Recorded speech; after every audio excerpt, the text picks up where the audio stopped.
We interrupt our regular program schedule to bring you a special report from ABC News. Good day, I'm Richard Threlkeld, ABC News in New York. More details now on a terrible explosion off Puerto Rico today in the open sea aboard the battleship USS Iowa, the U.S. Navy's battleship, which during a gunnery exercise this morning, one of the 16-inch guns exploded, killing, we are told by the Pentagon, at least 15 U.S. Navy seamen, at least 40 injured. More details now about exactly what happened, when and where, from Jim Slade at the Pentagon. Jim, bring us up to date on what you know so far. They're still counting aboard the ship, Richard. 15 dead, as many as 15 dead, 40 who have been injured, most of them with smoke inhalation, have been flown off the ship, medevaced. The fire is now out. The explosion took place in the number 2 16-inch gun turret during gunnery exercises this morning. We have some tape of the Iowa, which, as you remember, Jim, was instrumental during some of the shelling by the U.S. Navy of Beirut back in 1983. My recollection is that the 16-inch guns aboard the Iowa are the largest guns in the U.S. Navy's weaponry. Am I correct? That's correct. They meet the legal limits within about an inch. There are 9 such sets of guns aboard the Iowa. She's really loaded for bear when it comes to that. So that must have been, I would imagine, a horrendous explosion. What do we know about what those who died of, what sort of injuries, and what those who are injured, what sort of injuries they've sustained? You can only guess at this point, but there are a large number of people in a gun turret, up to about 30 at a time, and if there had been a backfire or an explosion of the breech of that gun, of course the devastation inside the turret would have been terrible. That hasn't been confirmed yet, but that seems to be the primary source of the explosion at this time. We're looking at the picture of one of the primary gun turrets, that 16-inch gun, which my recollection is can lob a shell the size of a small Volkswagen 10 or 20 miles, is evident here. Obviously, we don't know exactly what happened, but are these training gunnery exercises sort of standard procedure? That's right. This is done in fleet exercises on a normal basis. You have to fire the guns and practice with them, and that's what's done. The ship was about 300 miles northeast of Puerto Rico at the time, out in the open sea. The Coral Sea, which is about to rendezvous with it within about an hour, was 100 or so miles away at the time this took place. They're gradually coming together, both sailing toward each other. Once again, let me emphasize that the Iowa is in no danger of sinking whatsoever. This all took place at deck level, and the fire is out. People have been medevaced, and at this point it seems to be well under control and underway.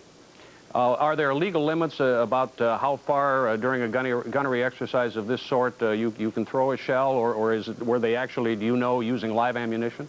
I don't know that at this point, Richard. That's still to be revealed. Do we know anything at this point, finally, about chances of this casualty toll going higher, or does that seem to be about as bad as it is what it is? 15 is all they'll tell us at this time. As many as 15 is the way it's couched. So Jim Slade, we'll have to wrap it at this point. Thank you very much for your help. Again, to repeat, there was a terrible explosion today aboard the USS Iowa, the U.S. battleship off the Puerto Rico waters. At least 15 U.S. Navy seamen, we are told, have been killed. At least 40 have been injured, mostly of smoke inhalation. More details later as we learn of them, and complete details, of course, on ABC's World News Tonight with Peter Jennings. I'm Richard Threlkeld, ABC News, New York. This special report came to you from ABC News. We now resume our regular program schedule.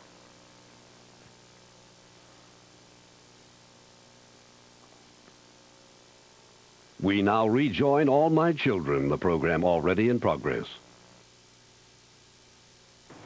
An ABC News Brief. Now from New York, Peter Jennings. Good afternoon. The Pentagon confirms that 15 U.S. sailors were killed and about 40 injured when an explosion devastated one of the gun turrets on the battleship, the USS Iowa.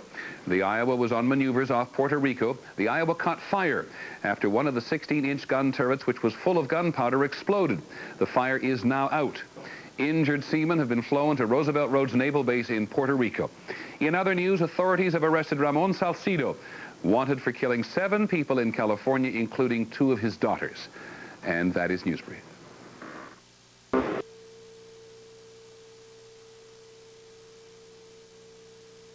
We interrupt our regular program schedule to bring you a special report from ABC News. Here is Peter Jennings. There has been dramatic and devastating news about the accident this morning on board the USS Iowa off the coast of Puerto Rico.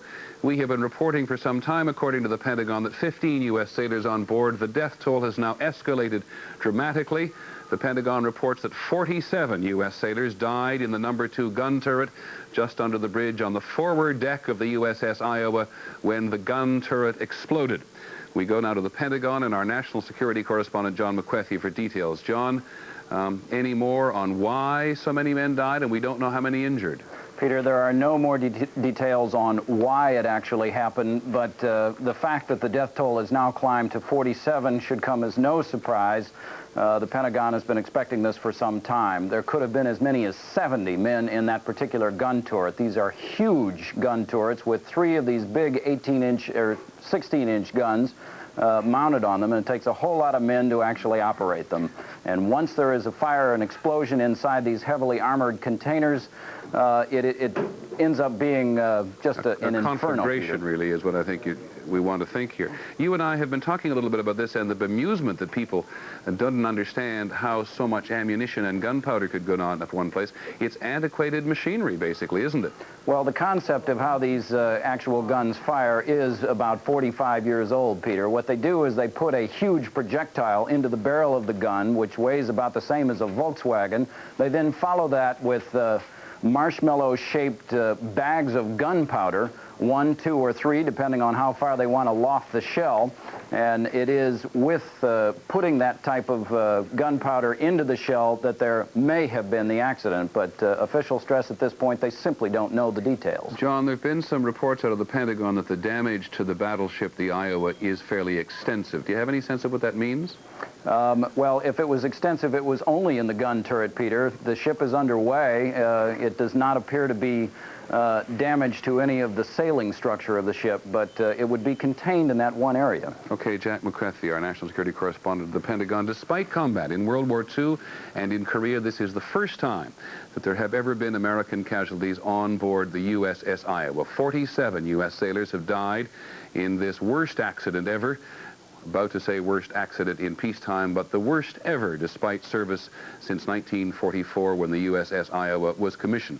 We do not, as John McWethy said, know how many people have been injured, but those on board have been medevaced towards Rhode Island Roads Naval Air Station in Puerto Rico, and we will keep you up to date as much as we can with details as the Pentagon releases them, and perhaps we will have pictures of the battleship, as John McWethy says, underway during World News Tonight. A complement of 1,600 men on board when this terrible accident in the number 2 gun turret occurs. Basically a backfire. A shell that was supposed to go out frontwards backfired and came in backwards. I'm Peter Jennings in New York. This special report came to you from ABC News. We now resume our regular program schedule. We rarely did that. I know how hard this is for you, Tracy.